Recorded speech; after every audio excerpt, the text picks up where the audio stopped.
पड़मी सिर साणेमिं गुणरयण विभूषणं महावीरं सम्मत्तरयण निलयं पयडि समुक्कीर्तनम वोक्षम। अब गाथा 14 में वेदनी कर्म का स्वरूप स्पष्ट कर रहे हैं। लोग ऐसा मानते हैं कि वेदनी कर्म से सामग्री मिलती है, ऐसा नहीं है। जबकि वेदनी कर्म तो जीवपा की प्रकृति है। अनुकूलता का वेदन हो तो वह साता वेदनी कहलाती है और प्रतिकूलता का वेदन हो तो असाता वेदनी कहलाती है।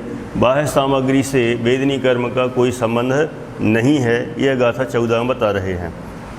अखाणम अनुभवणम वेयणीयम सोह स्वरूवयम सादम दुख स्वरूपमसादम तम वेदयदि वेदनीयम। इंद्रिय विषयों का अनुभव।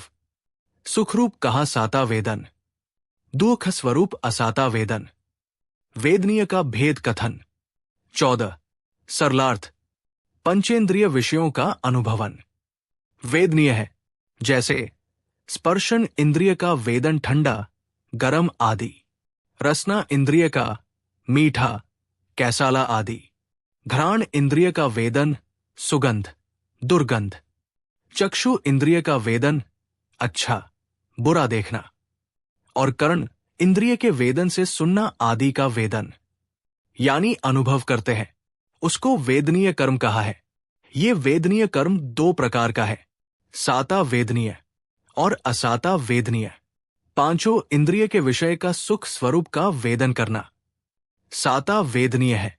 5 इंद्रिय के विषय का दुख स्वरूप का वेदन करना असाता वेदनीय है, तथा इनमें निमित्त बनने वाला कर्म वेदनीय कर्म है। स्पष्टीकरण।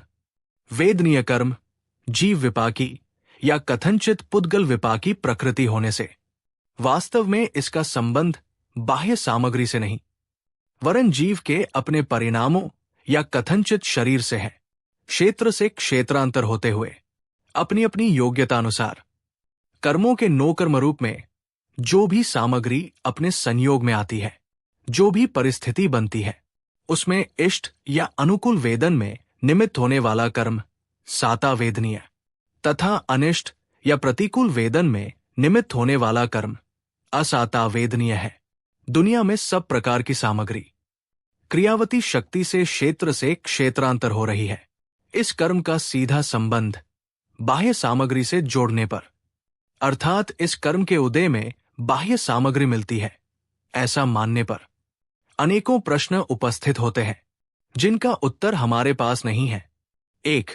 किसी विशिष्ट क्षेत्र में हमारे जाने से पूर्व भी वही सामग्री विद्यमान थी, अभी है, और वहां से हमारी वापसी के बाद भी वही सामग्री बनी रहती है। उसकी विद्यमानता में किसके कर्म का उदय कारण माना जाए? 2. कोई एक विशिष्ट सामग्री एक ही क्षण में किसी एक को अनुकूल तथा किसी अन्य को प्रतिकूल प्रतीत होती है। ऐसी स्थिति में उस सामग्री को किसके कर्मोदय से प्राप्त हुई माना जाए? जैसे पंखा का चलना गर्मी में अनुकूल और सर्दी में प्रतिकूल लगता है, जबकि पंखा जैसा है वैसा ही है, ना अनुकूल है ना प्रतिकूल।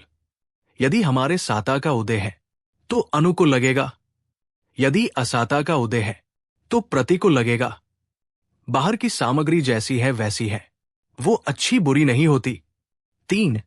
कोई एक विशिष्ट सामग्री किसी एक व्यक्ति को ही कभी अनुकूल प्रतीत होती है और कभी प्रतिकूल, तब फिर उस सामग्री की प्राप्ति किस कर्म के उदय से हुई मानी जाए? 4. चक्रवर्ती भी मुनि दीक्षा लेते समय समस्त सामग्रियों का त्याग कर पूर्ण निर्ग्रंथ हो जाते हैं। इस समय क्या उनके असाता का उदय मान लिया जाए? 5.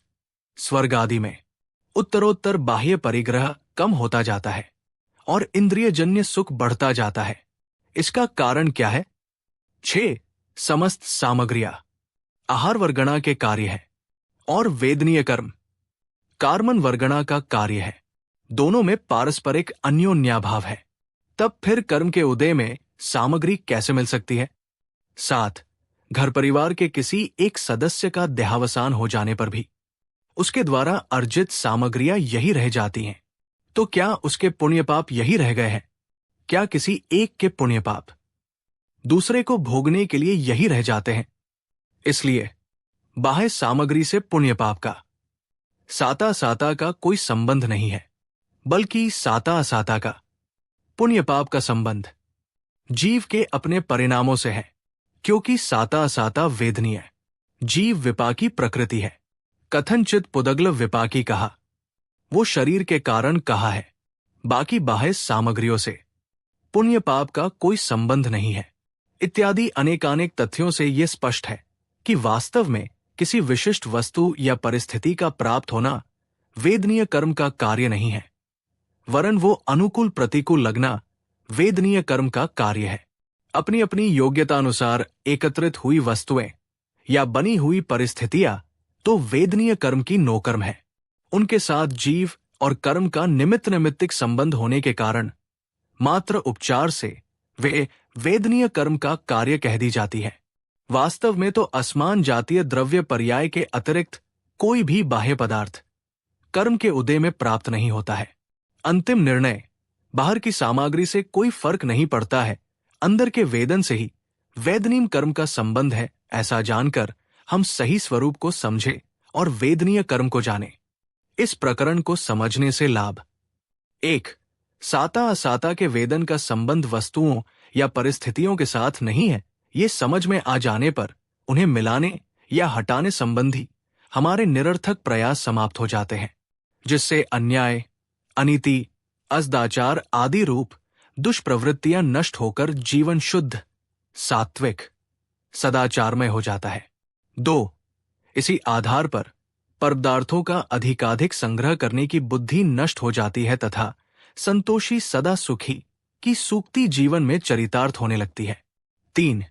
इसी समझ के बल पर स्वयं का तथा अन्य का संयोगों या परिस्थितियों से निरीक्षण करने का परिणाम नहीं रहता है, जिससे दीनता, हीनता, घमंड आदि विकृत परिणाम नष्ट होकर जीवन सहज समतामय हो जाता है।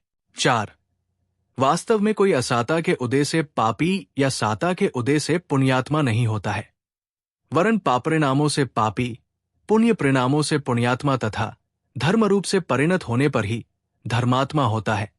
ये समझ में आ जाने पर पदार्थों से दृष्टि हटाकर स्वयं को धर्मात्मा, पुण्यात्मा बनाने का पुरुषार्थ जागृत होता है। 5. इसी आधार पर सामग्री या परिस्थिति को परिवर्तित करने की दिशा में प्रयास नहीं कर हम स्वयं की मनःस्थिति या चिंतन धारा को ही बदलने का प्रयास करते हैं, जिससे जीवन सहज, सुख, शांतिमय हो जाता है। 6. पुण्य प्रकृतियां सदैव पाप प्रकृतियों के साथ ही बंधती है। अघाती कर्म घाती कर्म के साथ ही बंधते हैं। आतसाता की कामना एक प्रकार से पाप की ही कामना है। ये समझ में आ जाने पर साता साता दोनों के प्रति संभाव होकर उनसे भेद ज्ञान करते हुए स्वरूप स्थिरता की भावना जागृत होती है। 7. वास्तव में तो वेदनीय कर्म मोनीय के बल पर ही कार्य करने में सक्षम है। तीव्र साता असाता का उदय होने पर भी मोह के अभाव में सामग्री आदि किंचित भी अनुकूल प्रतिकूल प्रतीत नहीं होती है। मोह की हीनाधिकता के अनुसार सामग्री आदि भी हीनाधिक ही अनुकूल प्रतिकूल प्रतीत होती है। तदनुसार हम भी सुखी दुखी होते हैं।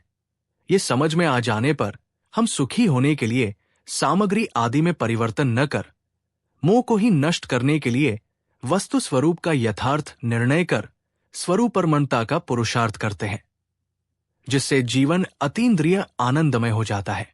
भूमि का अनुसार योग्यता पाकर संयोग भी बदल जाते हैं। इत्यादि अनेकानेक लाभ इस प्रकरण को समझने से प्राप्त होते हैं। गोमटसार कर्मकांड गाथा 14 से वेदनीय कर्म की व्याख्या पूरी हुई।